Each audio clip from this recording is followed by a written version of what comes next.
Hi everyone, and welcome to a video that's going to make yours and your cat's life way better. How to give your cat a back massage.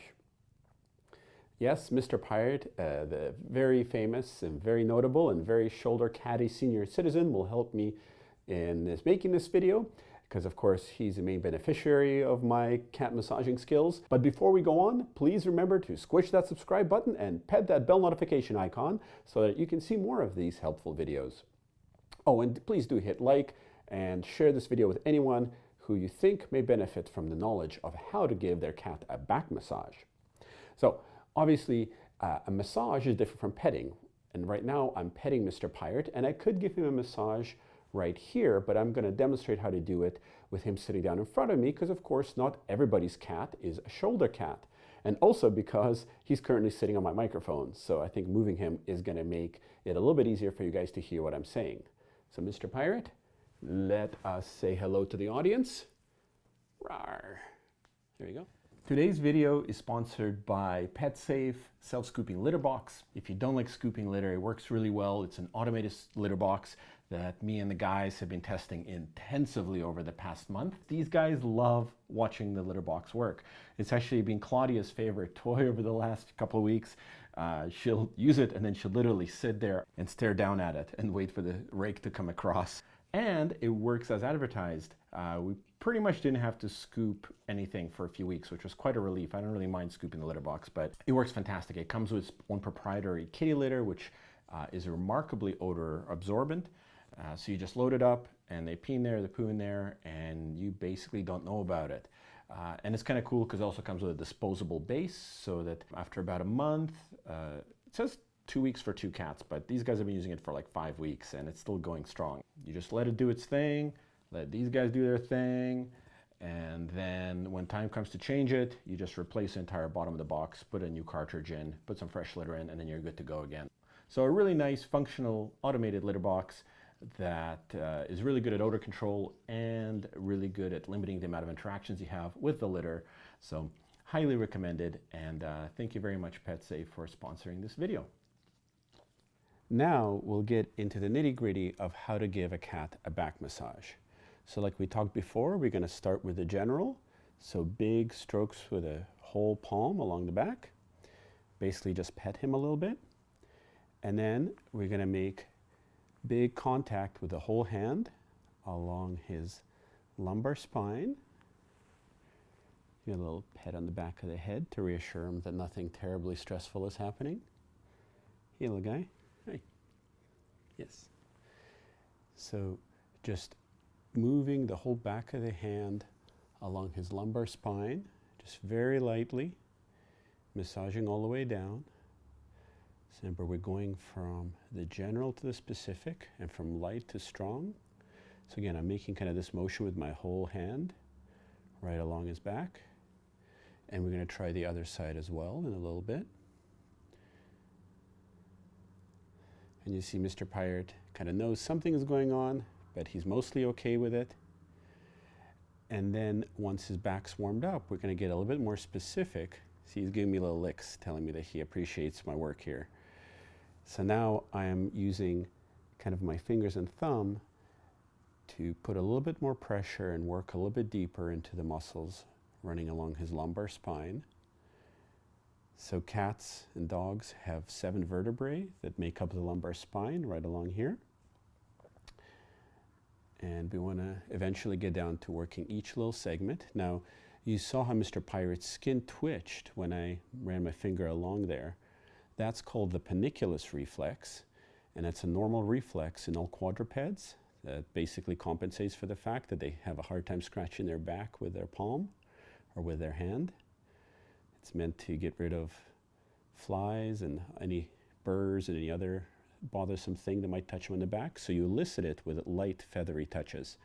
So if you do a nice firm contact with your cat's back, then they should not have the panniculus reflex triggered.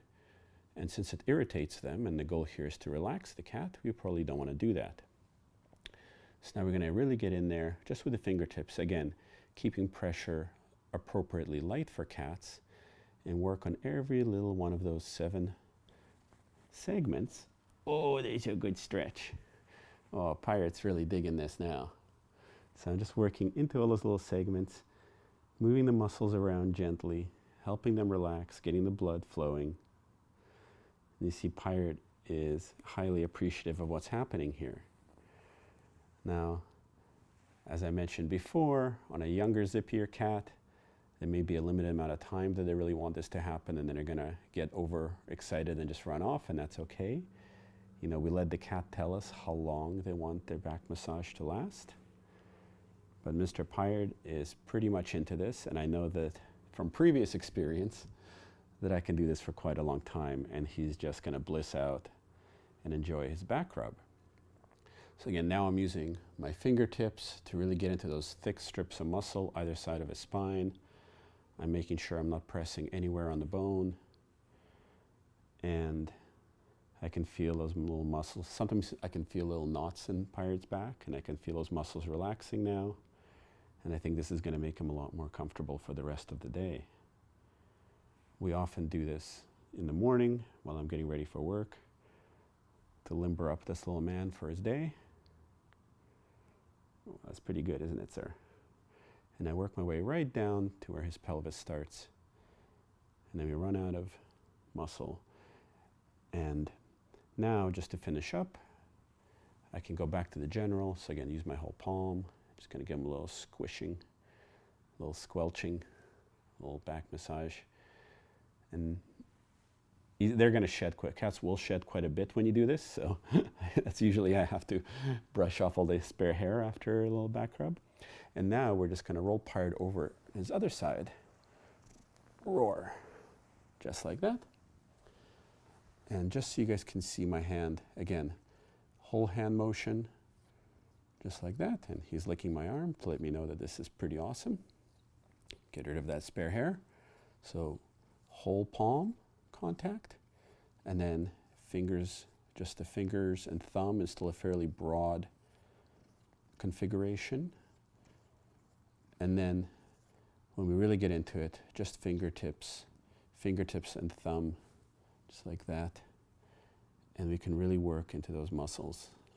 But again, only once they're warmed up and once our cat is relaxed. And like I mentioned in the intro, this is probably not the right thing for every cat.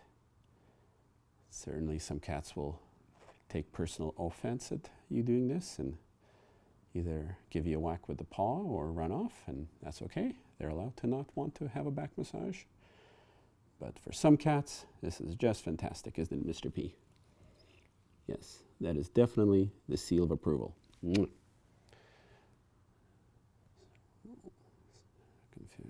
Get right in there. There we go. Let me just give him a few little pats. And honestly, if I leave him here, he'll probably stay here for the next like 8 hours until he gets hungry. This gets him pretty relaxed. So with a younger, zippier cat like Claudia, they may not necessarily want to stand still for a back massage, or they might get overexcited and decide to go walkabout. So if you really want to give a back rub, you kind of have to squish him down and convince him to stay in place. And the principles are the same, but it's definitely not quite as peaceful. And Claudia might enjoy it, but she doesn't quite know how to stand still for it. Dee, Claudia, come back. So this is more of a dynamic process. But again, I'm using the same principles. Open palm, kind of broad, light contact at first, and then we can definitely get more specific if she stays here long enough. Now, some cats will raise their butt up in the air like this. A lot of people think that this is like a mating or a sexual behavior. It really isn't. Quadrupeds do a thing called lordosis, which is when they're on heat, they will stand there. A female will stand there with their back arched and her butt up as an indication for a male that they're ready to mate. But Claudia is spayed, like most house cats are going to be. So this behavior isn't actually true lordosis, but certainly it's common in both male and female cats to stick their butt up in the air when it's petted. Some of them even like being spanked a little bit there. Claudia doesn't mind it at all. And while it may use the same pathways, it definitely doesn't have the same neuroendocrine background as a sexual behavior. So don't feel like you're being a pervert with your cat when they stick their butt up in the air. It is not a sexual behavior. It is just a quirk of how they like to be. And not all cats like this. Like Pirate's never stuck his butt up in the air when he's been petted, but I've known many cats who do. So there we go. Claudia's just clued in as to what's happening. And then she's settling in. And just like with Mr. Pirate, now I'm using a slightly broader contact to give her a little back rub. And again, with Claudia, I have to go really slowly because I know if I go too fast, she's going to get overexcited and kind of run off and start doing laps around the room. And you notice her tail is kind of waving around in agitation.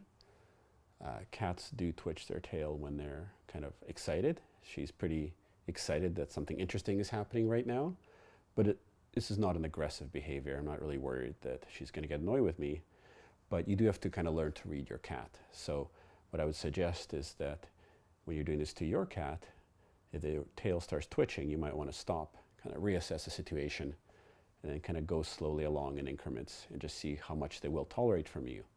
Also, Claudia's way of saying I've had enough is to walk off. Some other cat's way of saying I've had enough might be to bite you. So again, you got to know your cat. So that is how you give a cat a back massage. And as you can see, if you pick the right cat to give a back massage to, he really appreciates it. So I hope you found this useful and informative, and I do encourage you guys to go out and try this with your own senior Katie, taking all due necessary precautions. And me and Mr. Pirate will see you guys another day.